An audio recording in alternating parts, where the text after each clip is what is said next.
Welcome back to the channel. Don't forget to like, share, and subscribe my channel. Today we are explore how to create modern product banners using tracking adjustments in Photoshop. Now I open Photoshop and create a wide canvas suitable for a product banner. First I type the main product title using a bold sans serif font. Then I highlight the text and gradually adjust tracking to space letters evenly. After that I duplicate the text layer and test tighter tracking for a compact style.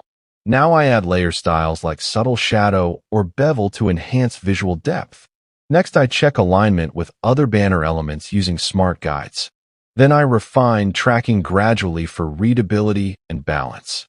After this, I combine tracking with kerning tweaks to perfect the letter spacing. Now I zoom out to see the overall banner composition.